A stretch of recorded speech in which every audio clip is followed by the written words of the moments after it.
in the metadata of this video, even though it doesn't say MH370 anywhere in the description, in the metadata, it actually does say both Flight 370 and Malaysia Airlines.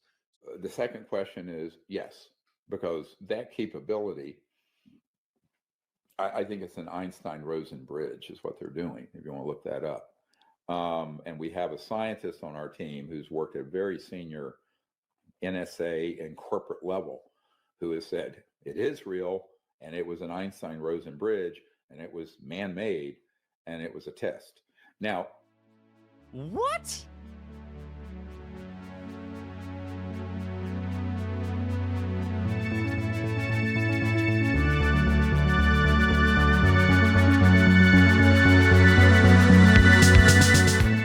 Make sure to like the video, subscribe to the channel, share with your friends, do all the things. Go do them right now. x.com/shotgunline. Come find me at the sDm files on YouTube. You know what? I wasn't going to do this, but can I show about 30 seconds of a video for you? And then we can jump into some other stuff. Go Because ahead. my opinion, this is going to be very controversial, probably what I'm about to show you here, is that this video that I'm about to show you is exactly what you're asking for. This is some of that information that maybe the government has, or videos that the government has. This is a thermal video here that we're looking at. Just ignore the plane for now. Okay. I just want to focus on these orbs. Oh, the object Because next of what to you the said plane. about the mass energy density of these objects and these UFOs. If this is real, I want to point out, you can see it's very faint, but you can see there's dark lines in front of these orbs, which represents a cold signature. And you can tell that there's a heat signature in here. I couldn't stop thinking about this when you were explaining the mass energy density, because I think this is a ball of plasma, and that would be your medium for this UFO, which... Ashton Forbes, MH370. Today we're kind of closely looking at his reaction to Dr Greer reacting to his MH370 videos. So it was pretty fun. I think that Ashton Forbes runs a pretty fun and pretty good ufology podcast. And he's also I think he's villain number one. Maybe, okay, number one is probably too much, but he's up there. He's in like the top 3, he's in the top 5. Like, who's villain number one? You would say it's like Elizondo, or it's Kirkpatrick, or it's Corbell, or it's Mick West, or it's Ashton Forbes, right? That's like top 5, it's top 6. But I think the way that he made it to the top of the ufology food chain makes him a better and more eviler villain than all those other jokers. So he runs a fun ufology podcast. That's him right there watching someone else show Dr Greer his MH370 videos, and Dr Greer says, well, I don't really know what that is, but that looks like a Rosengard bridge. And that's when an Einstein-Rosen bridge, right? And that's when Ashton, that's what I'm talking about all the time. And Dr Greer doesn't really give you any credibility, but in ufology world, Greer definitely hands out a little bit of credibility. So, I mean, the Greer cut or clip here is about 15 minutes long. Recently, he did a 2-hour video about 4 weeks ago. It says 4 weeks ago, so it's probably not even like a full 4 weeks ago. He's got a good 2-hour video here. What actually happened to MH370, full evidence review. And it is exactly that. It's a full evidence review. It starts with right here, review of the 2 videos that everyone talks about and shows, whether they're a supporter or detractor. And then he goes through every little bit of the evidence, piece by piece here. 2 hours. It's actually pretty succinct and short, especially for including pretty much everything. Pretty much every little bit of everything is in here, including the videos, including the video analysis and breakdown and the fraud review. And so if you don't know the story, you should go find out the story and watch this 2-hour video. There's a couple others that are shorter. You look through his channel, you'll find a couple 1-hour videos where he's just at the very beginning, where he's just going over the videos or the timeline. If you take out the argument about the videos, then you can get it in really close to an hour. So if you just take the videos at face value as true or not, you don't have to spend the time on the argument or the proof that the videos are real or aren't real. There's I think there's 3 or 4 pretty good videos that are recent on his podcast, on his channel, about him finding the original whistleblower, quote unquote, which is a guy who went to jail for publishing clips of the videos on his YouTube channel. And he got out of jail a few years ago and been working as like a medical equipment salesperson. Changed his name a little bit, but still, you know, kind of keeps his ID pretty much together. Uses his military resume as a sales point in the medical technology that he's selling. Also finds the guy's whole family, all the people that are involved, and all the different things. Tries to get him to come on the podcast. The guy won't talk to him at all. I don't think we ever got to like an end of that story where the guy either showed up or turned out to not be the guy. It kind of actually seems like it is the guy. And so MH370 is a flight from Malaysia. Takes off a long time ago now, a couple decades. I don't know if it's 2014 or 2004.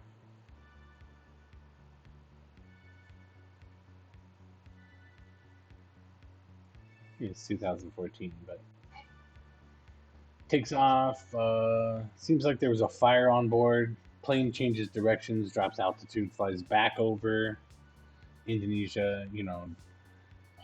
Greatly deviates from its flight path and is now flying to like the southwest. Some people see it. Some people in the city see it. Some people over the bay see it. Out over on the water, on little islands and fishing boats see it. Some people see it turn around again, and some people on fishing boats, or maybe it's an oil rig, see it disappear. The government of Malaysia comes out and says, we don't know where the plane is, it's disappeared, but we do know it's not a threat. And that part right there has always been an interesting part of Ashton's story that is part of the official story also, that has always kind of got my attention, is that they were stressing immediately, just a couple hours after the disappearance of the airplane, that it's not a threat. So they were telling people not to panic. The airplanes that you see flying around are not going to come crash into you or crash into any buildings or etc. because we know it's not a threat. And like how they would know that is really where the whole story goes wonky at first. Because they would know that because they know that it crashed already, or why it had disappeared. Because the pilot on board was suicidal, or because there was a fire and he tried to put it out and then he crashed into the ocean, or because they sent super high tech orbs to go try and save it or kidnap it or whatever they did with it, but either way it disappeared now somewhere else. So it's not going to be running into any buildings anytime soon. And you get that from the Malaysian government, but you also get it from American government people. And the Malaysian government says, oh, we can't find the plane. And the American government says, oh yeah, we found the plane. But then No one ever finds the plane. It's disappeared. We've never even found really pieces of the plane. And we should have found a lot of pieces of the plane. And so that's Ashton's shtick, right? He is saying that Orb showed up, transported the plane away, now says basically probably transported to Diego Garcia military base. They did that because they were trying to save the people on board. And the people on board happened to include like 20 of the most important like teleportation scientists. And that those scientists were planning to defect. And so the fire may have been a ruse to have the orbs disappear the plane in the first place to prevent the scientists from defecting from the west, from America, to the east, to China.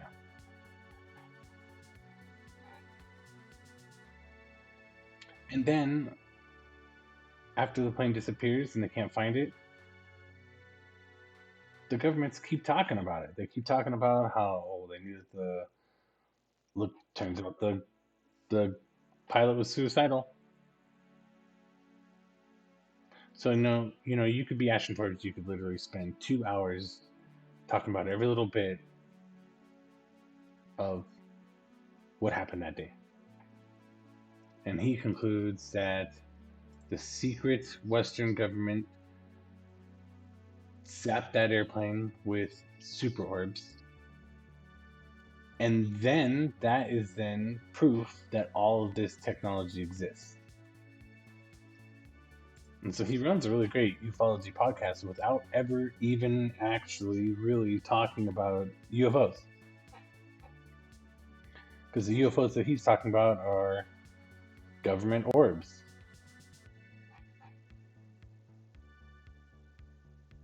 The interviews that he has on there, they're with real scientist guys. Real scientist guys who are popular all over the internet for being real scientist guys.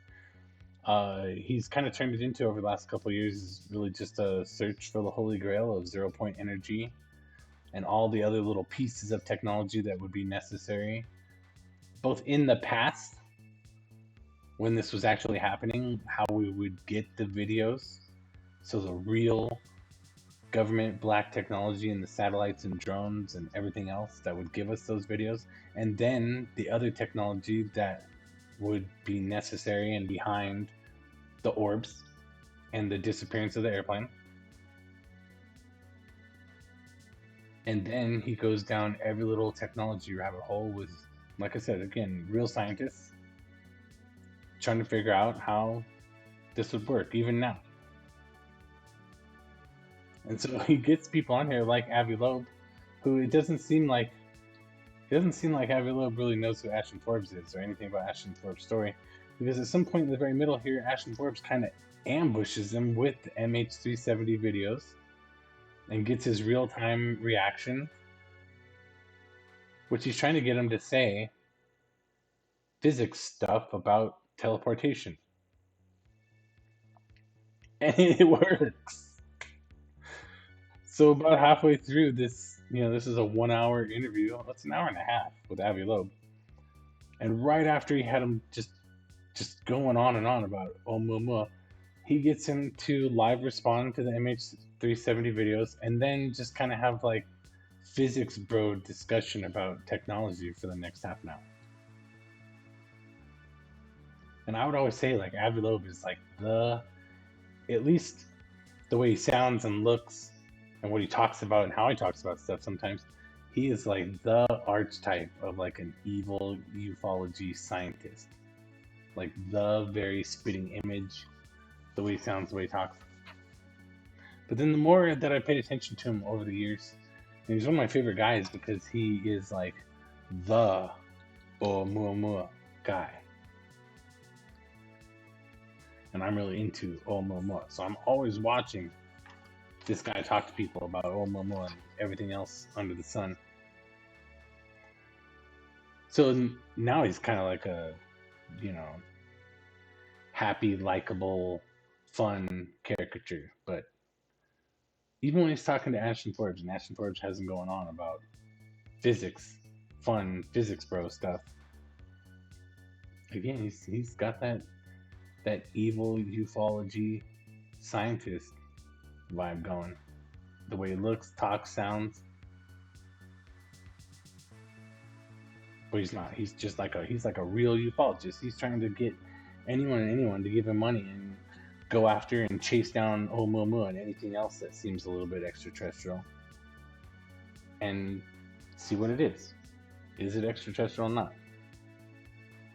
He's pretty sure that anything that's moving fast enough to not be bound by our Earth's gravity is from another interstellar solar system and is probably extraterrestrial in nature. It's probably not just rocks and ice and gas. It's probably debris or technology, probes, or both.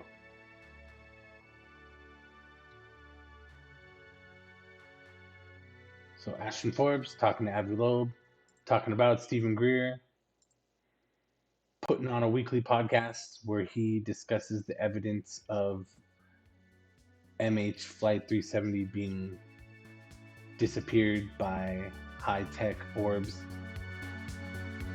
weekly.